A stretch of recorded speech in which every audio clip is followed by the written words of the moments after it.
on the 1st of January this year, Buhari phoned me and said he was wishing me Happy New Year. I said, Mr. President, I really appreciate this. What he has done or undone about Nigeria is on record.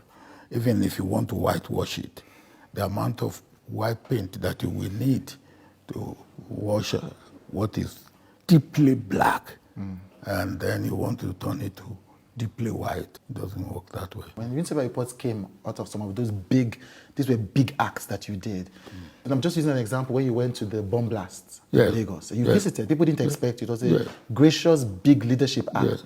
And then when they began to attack you with questions, you answered by saying, I was not supposed to be here. People said that was lacking in empathy.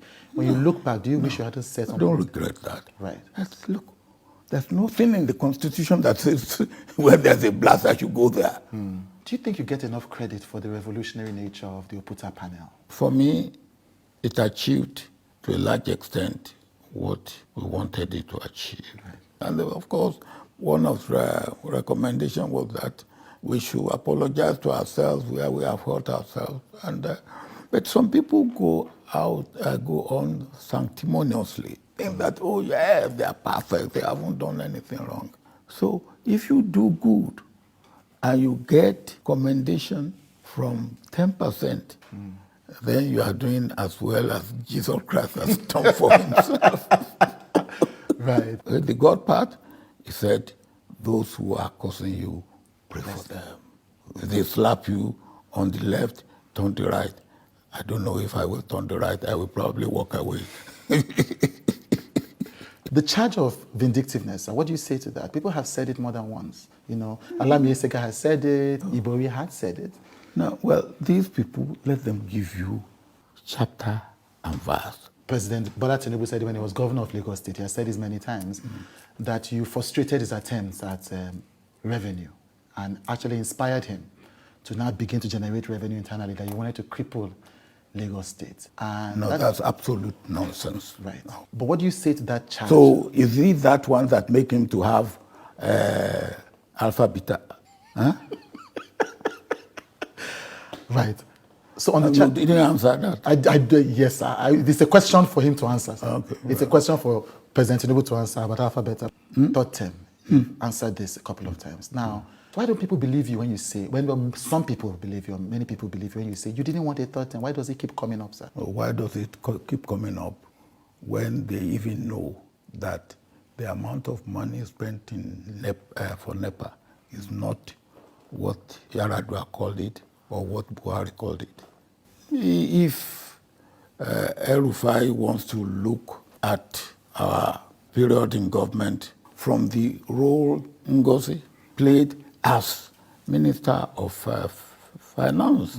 You've spoken a bit about character and integrity, yeah? And people, when they want to throw mud at you, say, but you, Seth, you too were corrupt. And then they talk about, ask questions like, how did he get the money to establish Bells University? How did he get the expanse of land for the Obasanjo complex? Look, how is he so wealthy? Okay, go to Bells University. Let them see the account.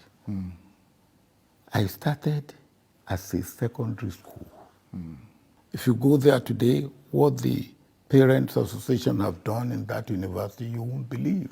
Right. I went to school with some classmates, and when I decided I would join the army, some of my classmates said I've gone mad.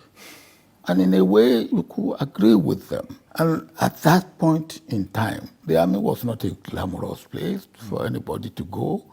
38. Yes, sir. At the age of 38, you are still a baby. This other one is your post-presidential life. You've had one of the most systematic, intimidating post-presidential lives. So did any of your successors impress you in any way? Any of them? Yaradua? Oh, you see, again, that's the type of thing you people say. And look, I don't have a hero except Jesus Christ. Do you miss your ex-wife, Stella Obasanjo?